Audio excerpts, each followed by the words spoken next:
We are going to have now a Q&A, and I would like to call on stage Pia Hellenthal. A great applause for her.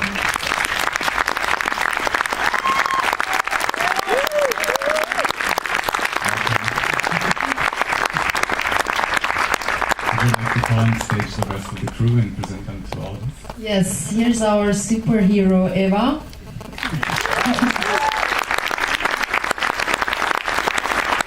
And co-author and creative producer Giorgia Malatrasi.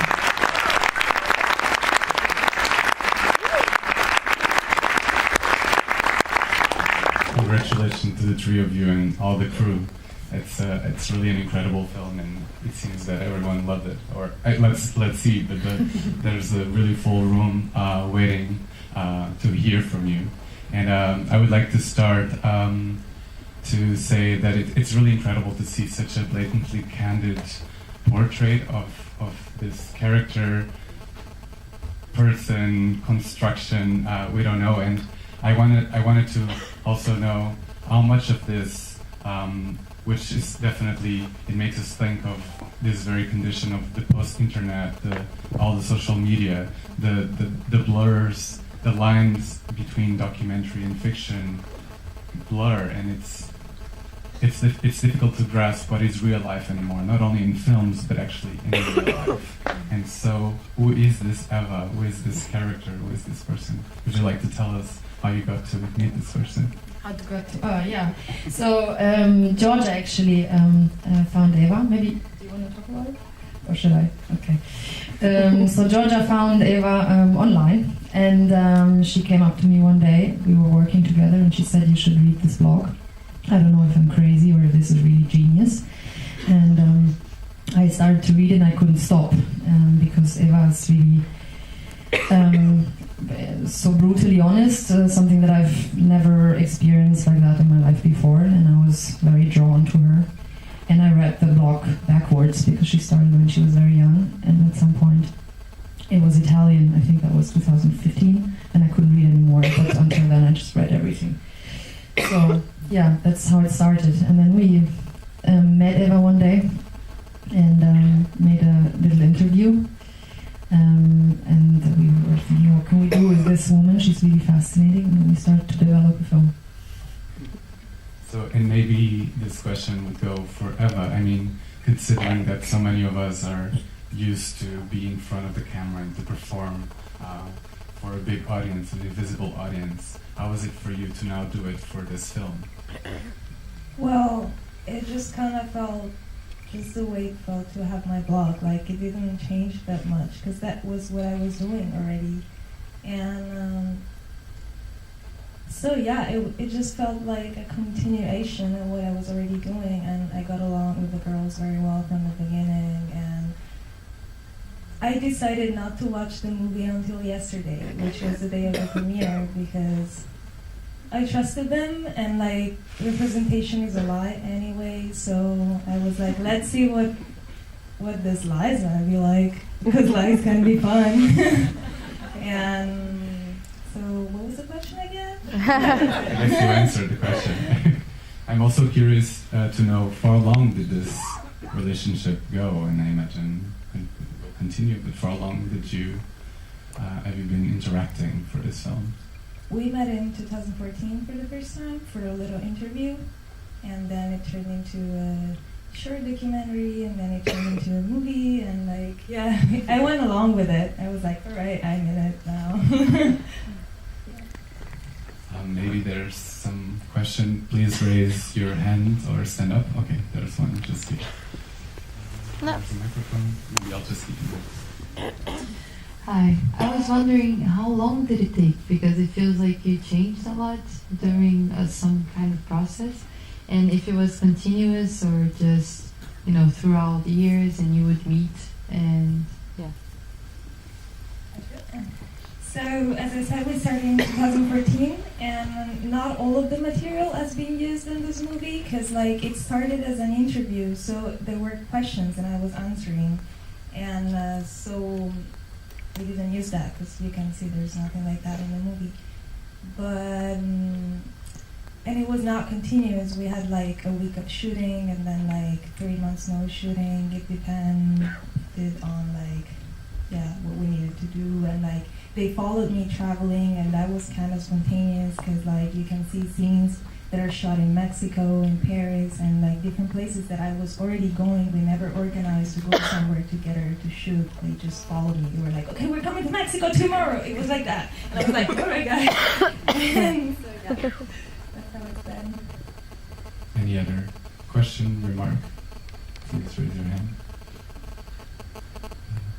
Come on. Yeah. Okay, I have another one. Another one. Okay, so would you say that now people are a little bit less jerks or cruel in the commentaries? Now that, I don't know, people know you more, or no, they continue being It's kind stupid? of the same, and at the same time, like, they kind of like came across me when my blog kind of blew up in like 2013, 12, something like that, because like my aesthetic at the time was very catchy. I was dressing all white, and like that was on trend at the time, and like I was very skinny, and I had a lot of like followers that were following me for that. I ended up in all of these pinspo blogs, you know, so like I had a lot of followers, and I got a lot of mean comments. And then like I didn't get more popular than that, because at some point I just abandoned that, and now I guess like my aesthetic is not as catchy, and my followers haven't grown, but I still get mean comments. It's kind of the same, but yeah, I didn't get more popular. That's what I'm saying. Any other remark? Okay. Yeah, you said you watched the movie yesterday for the first time. Do you feel like this does represent you, really? Or where do you feel the distance? I don't think anything can really represent me, ever. Even like the stuff I write on my blog doesn't. And I think that's kind of what the movie wants to show as well. And I think they did a really good job doing that, because I was really worried about it, honestly. I was like, what am I going to look like? I felt like the world was going to be given an image of me, a static image, and frozen in time, you know? And but I feel like the movie really shows this, that like you can't really represent someone, I think. Any other question, remark? Okay, I guess I'll do. There's one over there. Okay. Just wait for the microphone, please.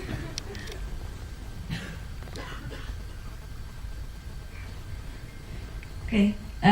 First, thanks for this movie. I really liked it, and I especially love the aesthetic of it. I love the cinematographic shots, although I love them so much, I constantly got drawn to the question how they were developed, because they didn't feel that real to me. But that's what I love about them too. But as someone who likes photography and cinematography, I would like to know how you communicate to get shots like, for example, the fireworks shots or the jet ski shots. Yeah.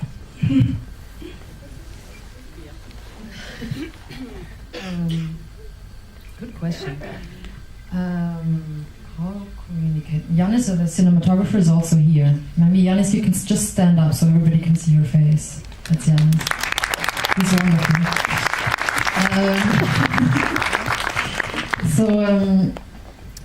How did we develop? Some stuff actually happened spontaneously. Like the jet ski, for example, we were in Mexico, in Acapulco, this ugly beach in Acapulco with all the high ceiling buildings, and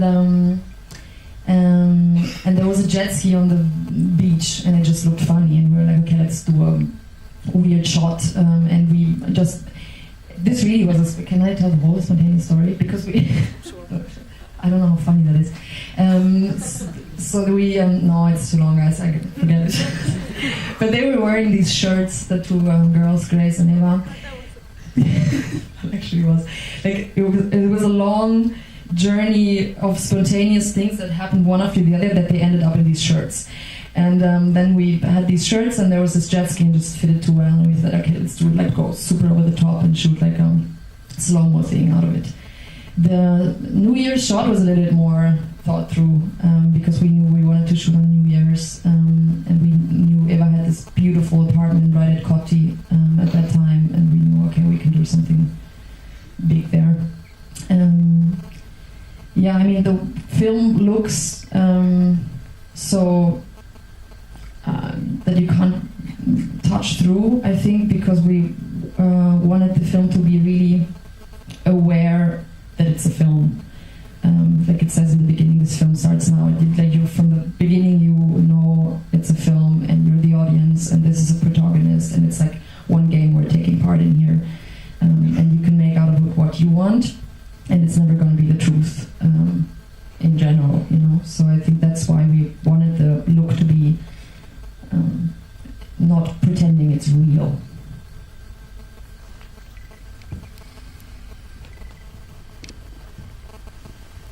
Hello, thank you for the movie. I'd like to ask, how did you choose what to put into a movie? I mean, the montage and I guess there was a lot of material as far as I understand. Thank you. Now the editor is coming. She's the brilliant, really brilliant one. And this is Yana.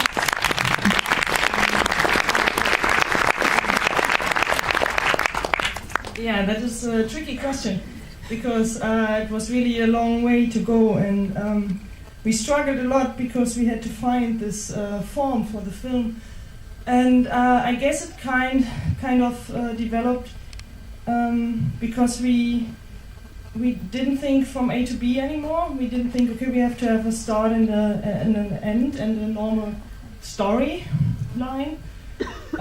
So we started to work in circles around different topics. I was running, sorry, I'm out of breath. And kind of knew which topics we want, or we want to talk about. But in the beginning, we didn't really know how does the identity topic and the wish to be no one fit to the woman topic. So how do we connect this in a way that you understand that it really belongs together? And I guess in the end we just we were very honest with the material and with ourselves and our own emotions, and we thought about it a lot and talked about it, and then we just went with our guts, and one day we had a film. Like, it was really at one point we always struggled with the whole film. And then we woke up and we found it. There was one day where we were like, both Yana and I was sitting in front of each other, like, shit, we don't have a film. It was like really far in the edit. We were like, yeah, Yana was like, when she can't do it anymore, she's lying like a dead person. And she's like, yeah, I can't do it, I don't know what to do. Like, really, you have to tell me what to do now, because I don't know what this film is anymore. And I went home and I was like, crying. Like, I told Marcus, who's also my boyfriend and the sound designer, shit, we don't have a film, I don't know what to do, Jana's so mad. And I didn't even dare to call Yana the next day, because I knew I had to have some resolution. And then we just sat down and we were like, okay. Yana was like, look, Pia, we just now go completely with our guts. What would you like to see first? And I was like, that one. And she said, okay, I would like to see that one now. And I was like, sure, let's put that one then. And then we looked at it and we were like, yeah, it's good.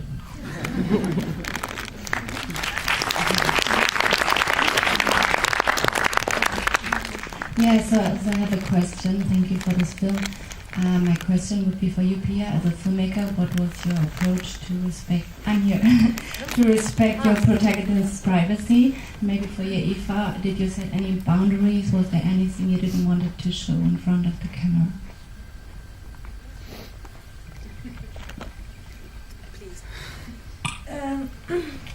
It's not like it was something that I didn't want to show, but like I thought that I was afraid that some things taken out of context might be offensive to someone. Like, I'm making a stupid example.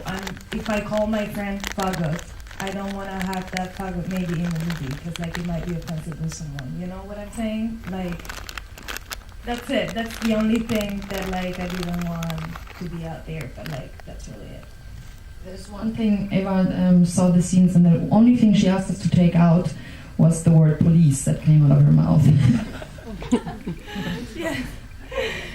Yeah, I was like, wow, that's too long. But yeah, never mind. What about with the clients, or I mean, how was this negotiated? What about it? I mean, is it something? How did you approach this issue? Like, you really just say you were shooting a film and people were fine with it, or I mean, because there are so many people in the film, so it's like, how do you? Well, I mean, we had Eva as a complice. Complice? How do you say that? Complicit. So it wasn't that difficult to get people. It was pretty easy. People are willing to share. She normally the people she surrounded herself with were understanding what she was doing, so they would welcome us.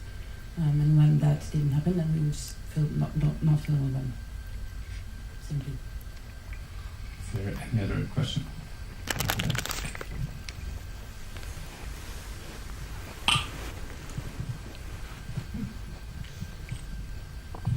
Hi. One question regarding the editing. So, did I understand it right that you did the whole editing without any interaction with Eva?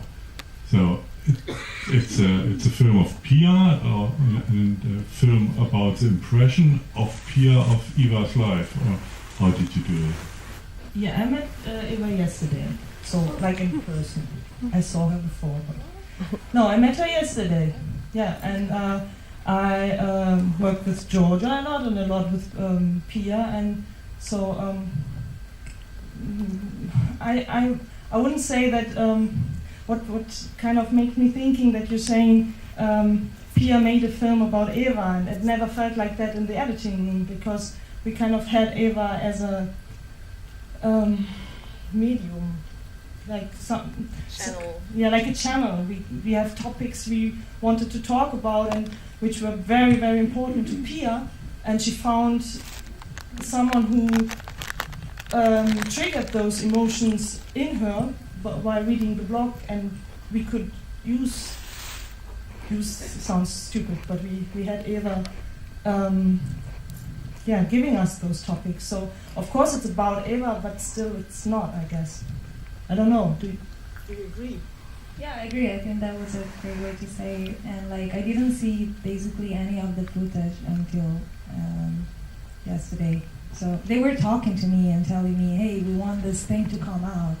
How do you think we can work around this? But I wasn't seeing any of the movie. I think they were afraid that I would show it to someone or something. Or like, I don't know, but like, yeah.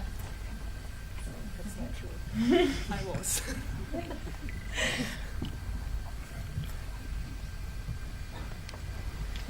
Did you start this project with wanting to portray the character, or did you have any like themes or things that you wanted to approach?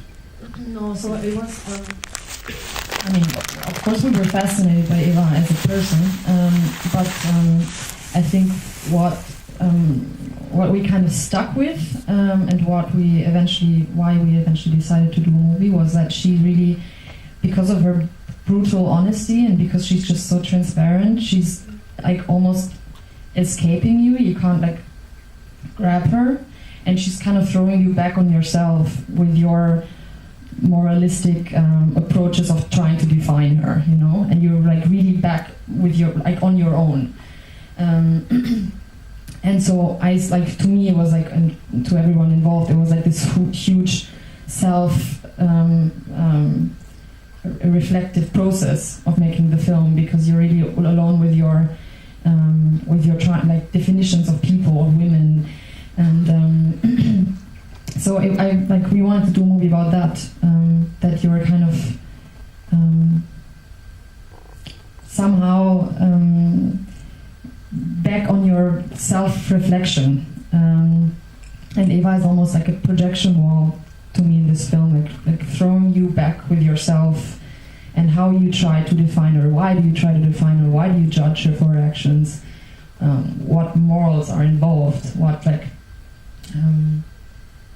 what society I don't know, what standards are involved? Why you think the way you think, you know? So that's why it was important to have the follower questions there, because every once in a while you can identify, because you were really thinking of the same, and you were trying to form her or grab her or put her in a box and judge her, you know.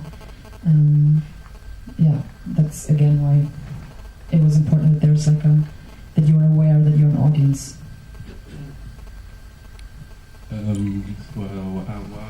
If I remember correct, like when you were talking about the editing, you said that it was kind of complicated choosing because you have the two topics, like the identity being very vague and the topic of self-body image and not body image, but women generally.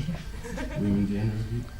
So you said that was really complicated to mix, but it's, I guess it's also really intertwined, because like you can totally forget your identity, but at least you're stuck in the body, so that's something you always carry with you. And I guess you kind of said you thought about this, like about this problem or this thing. And then, what did you actually in a scene really try to imply something, or is it up to us to really interpret like what the conclusion should be about it? It's up to you.